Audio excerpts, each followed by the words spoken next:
Please welcome United States Secretary of State, Antony Blinken. Thank you.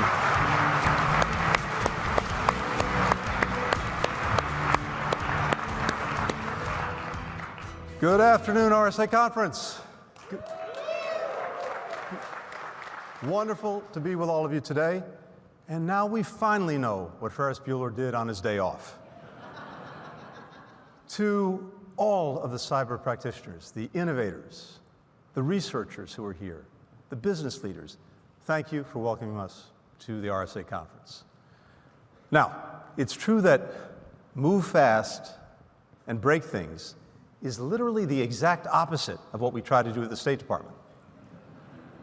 But it's also true that when it comes to our mandate to try to deliver on the priorities that matter most to our fellow Americans, the issues that are the bread and butter of this conference are increasingly a major focus of our diplomacy.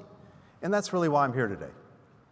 Today's revolutions in technology are at the heart of our competition with geopolitical rivals. They pose a real test to our security. And they also represent an engine of historic possibility for our economies, for our democracies, for our people, for our planet. Put another way, security, stability, prosperity, they are no longer solely analog matters. The choices that we make today, that you make today, will be decisive, and they will reverberate for generations. That's why it's important for me to be here with you and to share how, under President Biden's leadership, our administration thinks about this inflection point, and to talk about some of the steps that we're taking to advance our technological competitiveness, to safeguard our democratic values, and to maximize the potential and minimize the risk of critical and emerging technologies. Now, I think if you step back for a moment, there are three novel developments that have led us and led President Biden to elevate technology in our national security and in our diplomacy. First, a new generation of general-purpose foundational technologies are transforming our world. And it's no surprise we see six as particularly consequential for our national competitiveness and our national security. Microelectronics, advanced computing and quantum technologies, artificial intelligence, biotechnology and biomanufacturing, advanced telecommunications, and clean energy technologies. And these six are increasingly converging. Semiconductors are powering progress in artificial intelligence and quantum computing. AI is enabling new developments in synthetic biology. Digital technologies are driving advancements in clean energy technologies. The resulting breakthroughs are rewiring every aspect of our lives. Second, the distinction between the digital and the physical realms is eroding. Today, our cars, our ports, our hospitals are giant data storage and computing machines vulnerable to cyber hacks. And the digital forces that drive our modern lives are dependent on scarce physical goods, from critical minerals to semiconductors. The third big development is this: technologies increasingly need to be understood as stacks, and we have to be competitive up and down that stack. That includes hardware, software, talent, and the norms, the rules, and structures which govern how technology is used. So the test before us is whether we can harness the power of this era of disruption and channel it into greater stability, greater prosperity, greater opportunity. President Biden's determined not just to pass this tech test, but to ace it. At home, we've made historic investments in our technological competitiveness. The total public capital and private investment generated by the President's agenda, led by the Inflation Reduction Act and the CHIPS Act, will amount to $3.5 trillion over the next decade, the biggest investment in our economy and our competitiveness since the New Deal. These investments enable U.S. businesses to do what so many of you do best: innovate, scale, compete. Our ability to design, to develop, to deploy technologies will determine our capacity to shape the tech future. And naturally, operating from a position of strength better positions us to set standards and advance norms around the world. But our advantage comes not just from our domestic strength. It comes from our solidarity with the majority of the world that shares our vision for a vibrant, open, and secure technological future, and from an unmatched network of allies and partners with whom we can work in common cause to pass the tech test. We're committed not to digital sovereignty, but digital solidarity. Today, the department that I lead, the State Department, is unveiling the U.S. International Cyberspace and Digital Strategy, which treats digital solidarity as our North Star.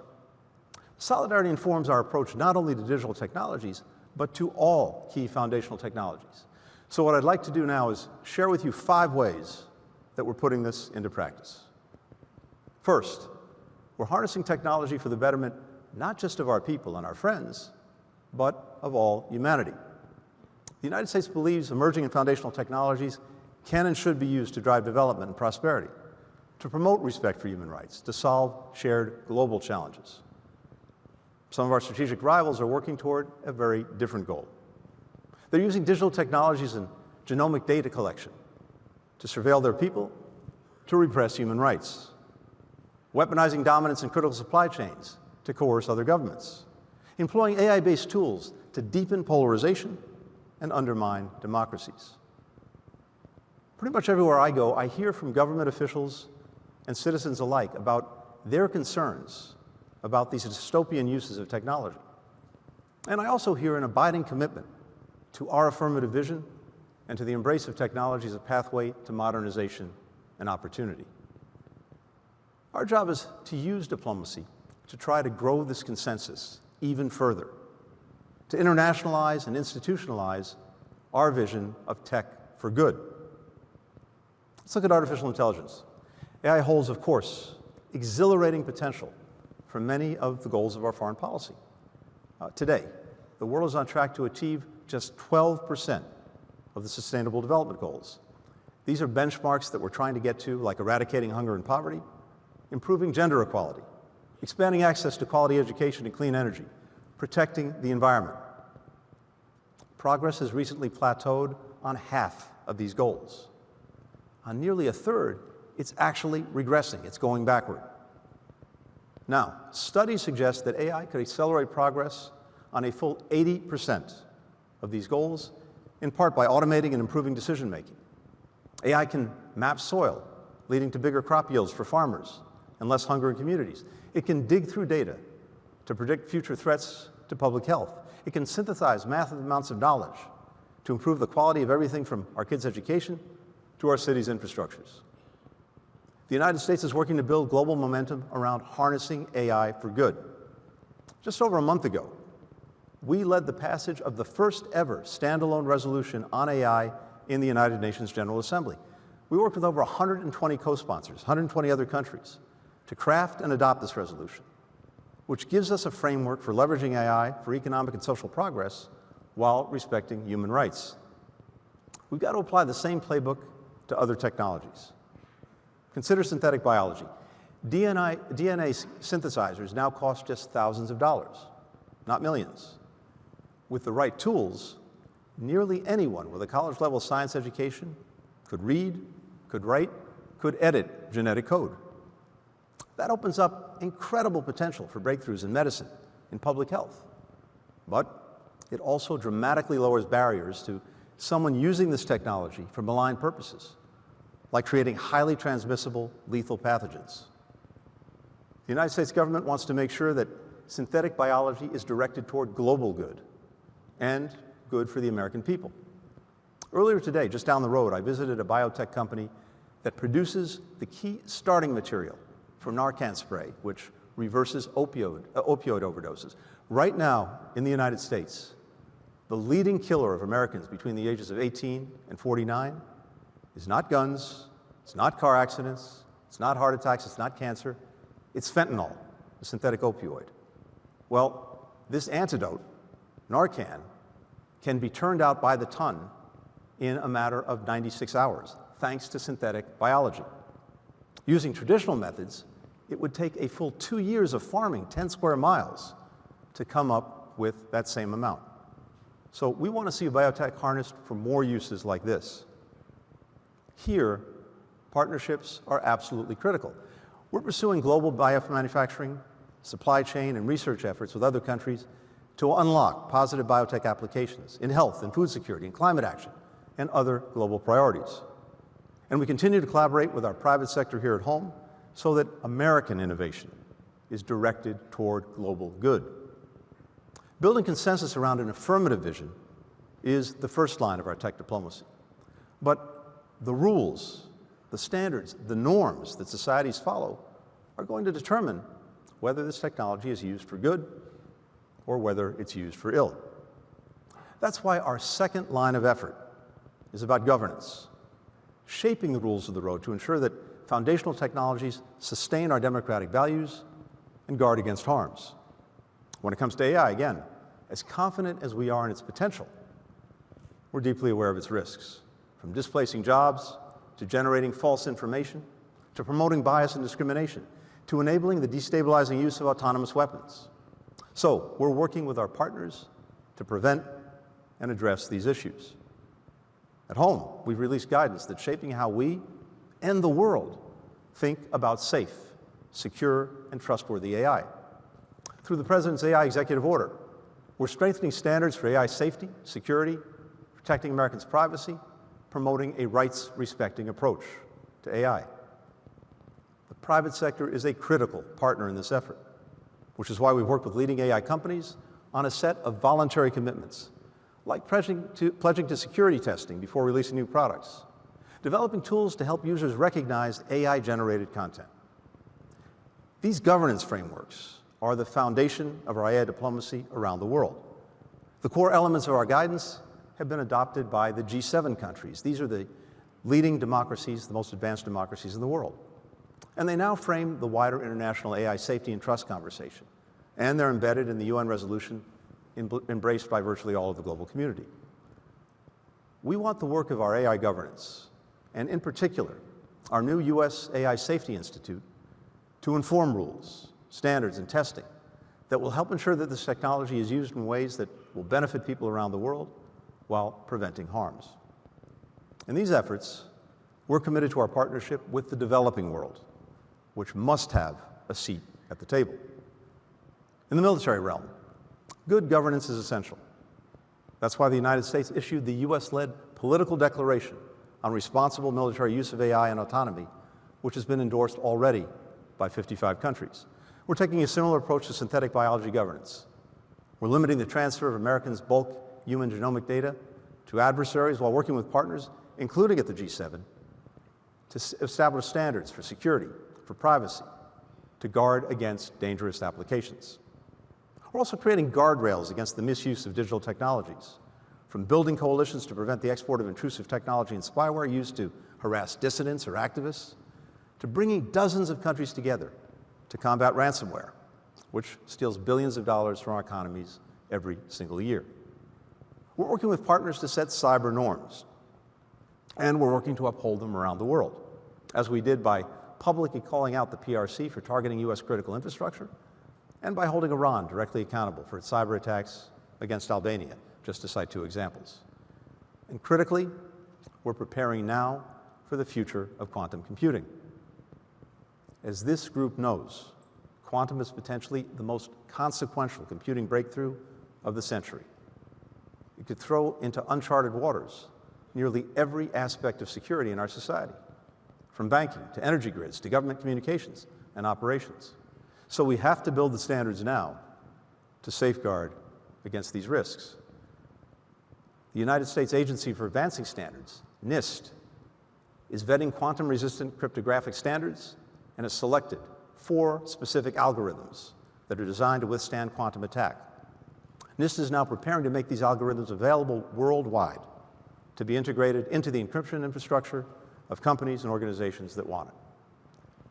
We have got to move quickly with our closest allies and friends, both to harness the benefits and to protect against the risks from quantum computing, so that we don't fall behind as rivals pour money into developing machines with capabilities beyond even the most powerful supercomputers.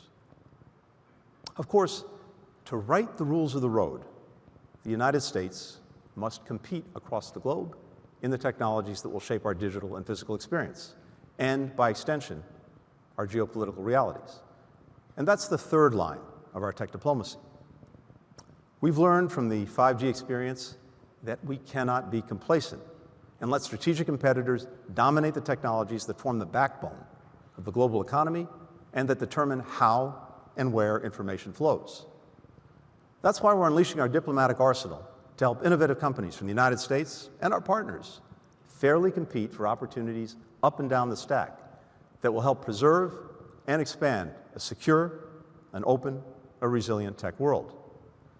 And in keeping with our principle of digital solidarity, we're committed to working with any country or company that's committed to that same vision, not just American firms. Take undersea cables as one example. These massive bundles of fiber optic cords carry more than 95% of the world's digital traffic across the ocean floor. Any disruption or compromise could isolate a country, threaten national security, lead to billions of dollars in damages. With that in mind, we're investing in the installation and operation of secure infrastructure to connect every region of the globe. We partner with Australia, with Japan, with New Zealand, with Taiwan on a cable that will connect up to 100,000 people across the spread out Pacific Islands. We're supporting similar efforts in South America, Africa, the Indo-Pacific. We're applying that playbook to cloud computing and data storage. In these arenas, the United States currently leads the world, but providers from authoritarian states are increasingly competitive. It is critical that we work with trusted vendors and exclude untrustworthy ones from the ecosystem. And we can only do that if we establish economies of scale with our partners and draw on our respective competitive advantage. We've got to take a similar approach to emerging technologies, including biotechnology. We need to guard against dependence on genomic sequencing and other biotech hardware from untrusted vendors or countries. Just imagine for a second the disastrous consequences if the world's genomic surveillance infrastructure came to be dominated by one of our authoritarian rivals. Mass surveillance combining genetic information, facial or voice recognition technology, and other forms of tracking could become commonplace and impossible to reverse. Competing effectively abroad will depend on our fourth line of diplomatic effort, building resilient and trusted technology ecosystems. Tech ecosystems mean everything from research and development to manufacturing to markets and also supply chains. Right now, the world's tech manufacturing infrastructure is dangerously concentrated in a few narrow geographic areas. And in the event of military conflict, natural disaster, those supply chains could be cut off. To lessen that risk, the United States is forging tech partnerships that will make critical technology supply chains more resilient, more diverse, more secure. And that includes for critical minerals, which are essential to scaling up clean energy technologies. Today, the United States produces just 1% of the nickel, 4% of the lithium, 13% of the cobalt, 0% of the graphite required to meet current EV demand. Meanwhile, 80% of critical minerals are processed by China. We want to strengthen and diversify critical mineral supply chains to meet the rising demand while, again, guarding against dangerous dependencies. 2 years ago, the United States set up the Minerals Security Partnership, now joined by 14 countries of the European Union, which together represent more than half of global GDP. The MSP is working on nearly 24 projects around the world across the supply chain, from mining to extraction to processing to recycling to recovery. We're doing something similar with semiconductors. And of course, let's not forget, semiconductors are an American invention. Some of the very first chips soldered together in garages just down the road in Palo Alto. But today, the United States manufacturing base produces just 10% of the world's chips. That dependence is a serious economic and national security concern. President Biden's committed to regaining America's position as a semiconductor manufacturing powerhouse. The President's CHIPS and Science Act makes a nearly $53 billion investment to that end. Since the start of the Biden administration, private companies have announced $395 billion in semiconductor and electronics investments here in the United States. These investments are revitalizing our industrial manufacturing base and workforce, driving more prosperity for our communities. Soon, Silicon Valley will be augmented by chip foundries across the nation, from Oregon to New Mexico to Ohio. Of course, we'll never be able to manufacture everything at home. We don't need to, and we don't want to. So we're incentivizing our partners to invest in their own semiconductor innovation bases. The CHIPS Act $500 million International Technology Security and Innovation Fund, what we call the ITSE Fund, along with similar efforts by the OECD, is helping diversify and secure every single link in the silicon supply chain, working with partners like Mexico, Costa Rica, Panama, Vietnam, the Philippines, Indonesia. We need to apply the same trusted tech ecosystem logic to the technologies of the future. We may be a few years away from the next generation of quantum computing. We may not yet know which pathway takes us there. But we have to apply today's lessons in chips and critical minerals to build markets to deepen the quantum ecosystem among trusted countries. We know the driver of all of this innovation is talent. To retain our position as the world's tech leader and standard setter, we also need to build the world's best workforce. We've made it a priority to attract, to train, to retain high-tech workers, and to make sure the world's top minds can innovate here in the United States. We've streamlined the visa application process, opened new pipelines for foreign nationals with AI expertise to come to the United States to research, to study, to train. We've invested in educational exchanges and research partnerships around the world. Fifth and finally, we're adopting a small yard, high fence approach to protect the most sensitive technologies. When it comes to technologies with clear connections to military capabilities and human rights abuses, we have to slow down our competitors' efforts. We can't tolerate technologies that the United States has developed being used against us or our friends, falling into the hands of bad actors, or helping advance the military capabilities of strategic competitors. That's why we issued carefully tailored restrictions on advanced semiconductor exports. Advanced semiconductors are the backbone of frontier AI and future military capabilities. It's a national security imperative that these technologies not aid or accelerate the military modernization of countries that seek to challenge the United States. We're also enhancing our security and scrutiny of inbound and outbound investments in sensitive technologies for these same national security reasons. But we're not doing this alone. We're working collaboratively with partners to ensure that these efforts are carried out consistently and more effectively around the world. So, those are, in brief, the major lines of our tech diplomacy. And to successfully execute on this vision, we're building a State Department and a diplomatic corps that's capable of helping to shape the strategic landscape, not just react to it. 2 years ago, we launched the Bureau of Cybersecurity and Digital Policy and the Office of the Special Envoy for Emerging Technologies. We've led an intensive effort to recruit, to hire, to train diverse talent with tech expertise throughout the building. We brought on data scientists, PhD biophysicists, chemists, computer scientists, to advance our diplomacy with technological rigor. We're expanding the tech proficiency of our embassies and our consulates abroad. We're aiming to have a trained digital officer in every embassy by the end of this year. We're also improving how our diplomats take advantage of new tools. This year, we began piloting generative AI and other machine learning capabilities to help search, summarize, translate, and draft documents. That allows our diplomats to spend less time face-to-screen and more time face-to-face with our partners. And we're enhancing our outreach to the private sector, to academia, to civil society, to all of you.